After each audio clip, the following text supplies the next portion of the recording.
हो चुका है आउट, और एक एग्जिट पोल कितना एग्जैक्ट होगा ये तो 4 जून को पता लगेगा। लेकिन अलग अलग एग्जिट पोल पर अगर आप नजर डालेंगे, पोल ऑफ पोल्स को अगर आप देखेंगे, तो फिर एनडीए बहुत ज्यादा सीटों के साथ आगे है और पिछली बार का रिकॉर्ड यानी कि अपने खुद के रिकॉर्ड पीएम मोदी तोड़ते नजर आ रहे हैं। 2014 से बड़ी जीत है, 2019 से बड़ी जीत इस बार एग्जिट पोल्स में कम से कम नजर आ रही है। पैनल को इंट्रोड्यूस करवा देती हूँ। राजनीतिक विश्लेषक ऋषि जी हमारे साथ जुड़ गए हैं, साथ ही साथ मेरे साथ सुमित पीर जी जुड़े हुए हैं पहले से ही राजनीतिक विश्लेषक के तौर पर। आलोक मेहता सर हमारे साथ जुड़े हुए हैं, हिमांशु जी मेरे साथ यहाँ पर स्टूडियो में हैं, और मयंक भी हमारे साथ जुड़ गए हैं।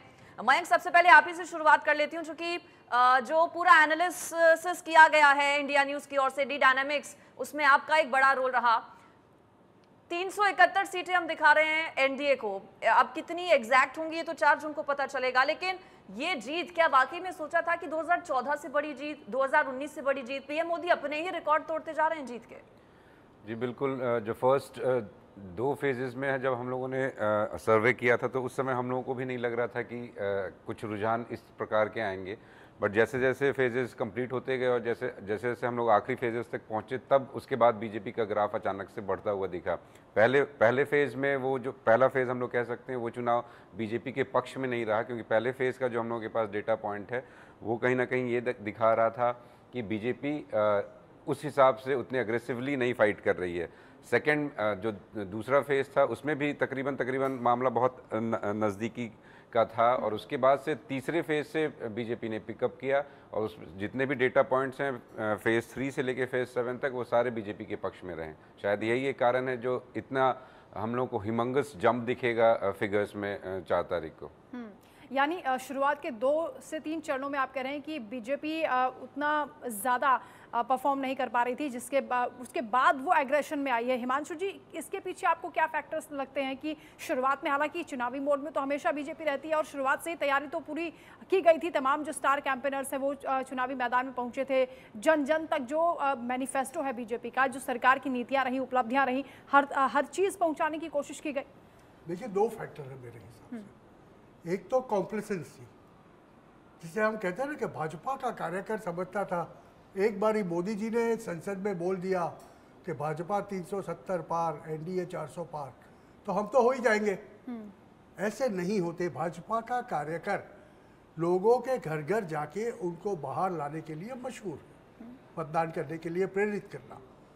मगर आपको धरातल पर पहले 2 फेसेस पे वो नहीं दिखा, और जहाँ वो नहीं दिखा वहाँ उनको खामियाजा भुगतना पड़ा। आप देखेंगे तो पोल ऑफ पोल्स के अंदर भी जो पहले और दूसरे फेज के जो आ रहे हैं, रुझान आ रहे हैं लोगों के, वो यही बता रहा है कि भाजपा का कोर कार्यकर उदासीन बैठा रहा।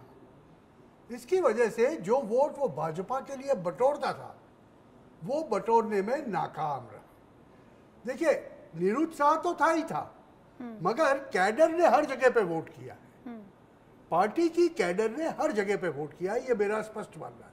मगर वो जो कैडर दूसरे 5 वोटर को लाती थी धूप के अंदर, 2 बजे के बाद, 3 बजे के बाद, घर घर जाके बूम मारना कि क्या आपने वोट दे दिया, चलिए हमने आपके लिए व्यवस्था की हुई है पानी की, ये चीज़ें पहले 2 फेज में आपको नहीं दिखी।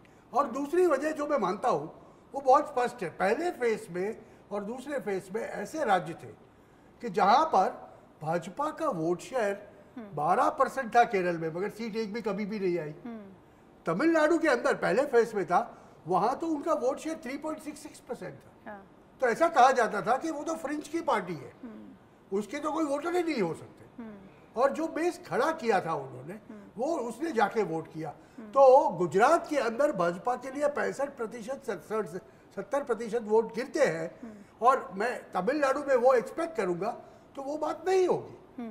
वहां पर अगर भाजपा 20 या 25% के बीच में पहुंच जाता है, एनडीए पहुंच जाता है, तो ये बहुत बड़ी उपलब्धि। लेकिन 3 चरणों के बाद जो जंप करने की बात मैं बता रहे हैं, उसके लिए भी क्या क्रेडिट प्रधानमंत्री को जाना चाहिए? क्योंकि जो तमाम मतदाता हैं, 2019 में हमने देखा था एक रुझान था, परिवर्तन की लहर थी, 2014 में माफ कीजिएगा, और 19 में हमने देखा कि वो पीएम मोदी के लिए एक लहर थी। लेकिन इस बार 2024 में या तो प्रधानमंत्री या उनके खिलाफ इस तरह का एक नैरेटिव सेट कर दिया था विपक्ष ने।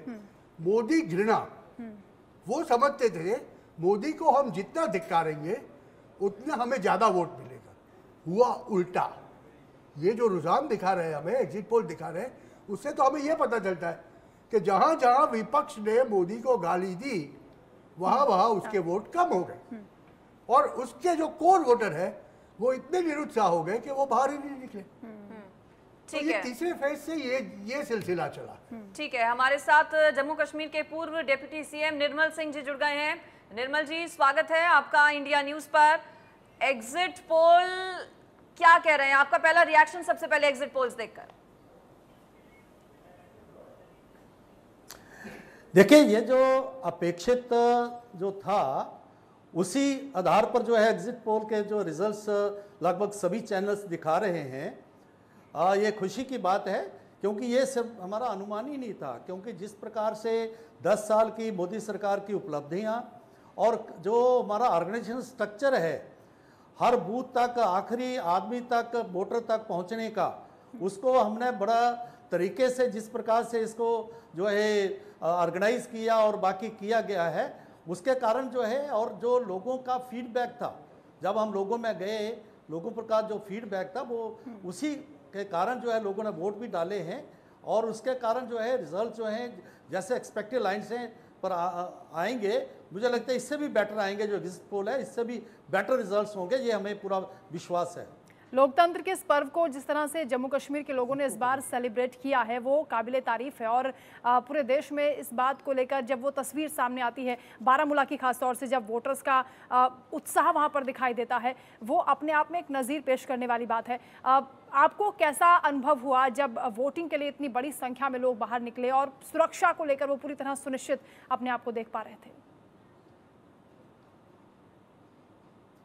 निर्मल सिंह जी, ये जो मैं जब नरेंद्र भाई मोदी सरकार की उपलब्धियों की जब मैं बात करता हूँ, उसमें ये आवाज़ थोड़ी इको कर रही है आपकी, जो मैं करता हूँ, तो उसमें जम्मू कश्मीर में जो एक 5 अगस्त 2019 को एक बड़ा ऑपरेशन किया गया और जो एक एजेंडा था कश्मीर सेंट्रिक पार्टी का, जो लूज एक्सेशन में विश्वास करती थी, वो एजेंडा जो है उसके दूसरी तरफ नेशनल इंटीग्रेशन की जो राजनीति थी उसकी शुरुआत हुई, जिसके ऊपर बहुत बड़ा प्रश्न चिन्ह था।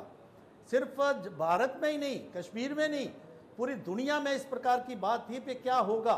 लेकिन हम देखते हैं कि उसके बाद जिस प्रकार के जो है परिणाम यहाँ पर आए, पत्थरबाजी बंद हुई, जिस प्रकार से आतंकवाद के ऊपर जो है लगभग अंकुश लगा, अलगाववादी जो है उनको पीछे हटना पड़ा और कश्मीर सेंट्रिक पार्टीज़ भी जो हैं, जो चाहे नेशनल कॉन्फ्रेंस, कांग्रेस और यहाँ तक के जो है पीडीपी बेस सारी जो पॉलिटिकल पार्टीज थी, वो जो रियल एजेंडा है डेवलपमेंट का एजेंडा, उसके ऊपर उन्होंने जो है जब आए, तो ये भी एक बहुत बड़ी उपलब्धि है, जिसके कारण आज नई प्रकार की राजनीति जो है 3 पीढ़ियों के बाद आज जम्मू कश्मीर देख रहा है, खासतौर पर जो कश्मीर घाटी देख रही है, जिसके कारण लोगों का विश्वास भारतीय लोकतंत्र में, भारतीय राष्ट्र में, भारतीय। ठीक है निर्मल जी, आपको रोक रही हूँ एक बार। सोनिया गांधी क्या कह रही है एक बार